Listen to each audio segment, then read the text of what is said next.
Ça fait 3 ans que j'ai acheté cet objectif à plus de 2000 €, le Sony 200-600 mm f 5.6 6.3. Il est magique, mais il y a quand même pas mal d'inconvénients. Dans cette vidéo, je vais te donner du coup mon avis de créateur de contenu, de photographe pro, mais aussi du coup plus côté perso pour s'amuser et tout. Donc c'est parti. Bon, déjà, la première question, c'est pourquoi est-ce qu'on prend cet objectif? Il est génial, ça c'est sûr, etc. Mais pourquoi est-ce qu'on le prend? 200-600 mm en plein format, c'est déjà énorme. C'est difficile d'aller plus loin sans devoir payer plus de 10 000 €. Sur de l'APS-C, on a du coup du 300-900 mm, ce qui est encore plus énorme finalement. Donc voilà, déjà, on a une énorme focale avec ça. Bon, minimum c'est 300 mm, donc on ne peut pas avoir des trucs hyper proches. Moi par exemple, je l'avais utilisé pour faire de la photo pendant un match de National 1 au foot avec le FC Versailles. Le problème c'est que même à 200 mm, s'ils étaient dans la moitié de terrain dans lequel j'étais, eh ben, je les voyais pas, j'étais trop short finalement. Par contre, dès qu'ils étaient dans l'autre moitié de terrain, je pouvais aller voir jusqu'au goal adverse, d'une cage à l'autre, c'était pas un souci.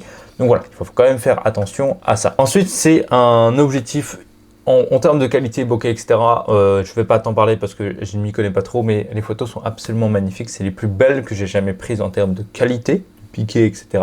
On a du coup la stabilisation OSS, on a 3 modes de stabilisation, on a la gestion de l'autofocus pour passer au focus manuel, et on a aussi une gestion du focus, c'est-à-dire qu'il peut faire du focus soit entre 2,4 mètres et 10 mètres maximum, soit à partir de 10 mètres. Donc ça peut être utile si par exemple tu as plein d'obstacles, de branches ou des trucs devant toi. C'est vraiment pas mal. Point négatif, c'est son poids. Ça pèse quand même sacrément lourd. Je l'ai utilisé pour faire de la rando, je l'ai utilisé voilà, dans un sac et tout.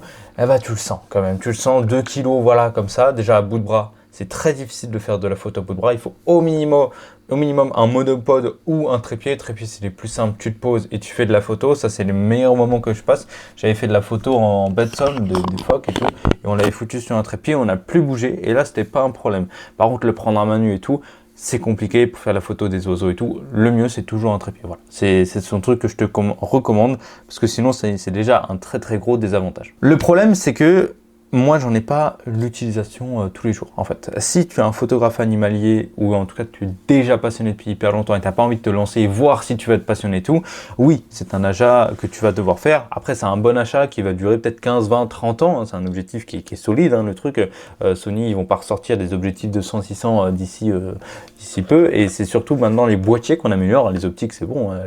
Il y a la qualité, il y a tout ce qu'il faut et tout. C'est les boîtiers qu'on améliore. Donc, tu peux faire cet achat. Il sera rentabilisé vraiment dans 10-15 ans. Mais par contre, il faut en avoir l'utilisation. Moi, j'en ai l'utilisation uniquement pour du perso, quand je vais photographier des animaux dans la nature.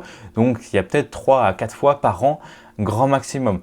Donc, c'est là où il faut que tu vois pour toi, est-ce que c'est vraiment juste un caprice, une envie de moment, le fait de vouloir avoir tout simplement plus d'objectifs, plus de matériel ou pas, ou si tu es vraiment passionné d'animaux, tu fais de la photo quasiment toutes les semaines de photographie animalière et tu as besoin de ce genre d'objectif-là. Donc là, dans ce cas-là, je te dirais oui, absolument, prends-le. Mais sinon, il est absolument magique à utiliser, les bagues, elles sont smooth à souhait, c'est vraiment un grand plaisir. Donc voilà, il y a des boutons personnalisés de partout. On peut quand même bien s'améliorer avec du coup la poignée qui peut être tournée dans tous les sens. On peut la retirer, on peut les mettre sur du trépied et tout. Par contre, si tu as un trépied basique, par basique, qu'est-ce que je veux dire? Un truc, hop, voilà, un trépied avec une tête comme ça, une rotule et tout, c'est pas suffisant. C'est hyper lourd, donc elle va avoir vraiment du mal. C'est pour ça que moi, j'ai vraiment acheté une tête de trépied qui est faite pour ça, mais qui, évidemment, encore une fois, est très lourde. Et donc, derrière, voilà, ça commence à faire du poids dans le sac. C'est quelque chose qu'il faut savoir. Donc, mon avis final, il vaut le coup si tu en as véritablement le besoin. Si c'est vraiment un caprice ou juste histoire d'avoir un objectif et de jamais s'en servir, c'est un petit peu dommage de claquer 2000 balles dedans. Tu pourrais vraiment faire autre chose. Donc voilà un petit peu pour mon avis. Si tu as la moindre question sur cet objectif-là, n'hésite pas à me la poser dans les commentaires. Si tu veux l'acheter, il est dispo dans la description directement sur Amazon. C'est là où tu le trouves le moins cher et tu peux le renvoyer si tu l'aimes pas au bout de 30 jours. Donc voilà, moi je te fais de gros bisous. N'oublie pas de t'abonner à la chaîne. On est bientôt aux 1000 abonnés. À très vite.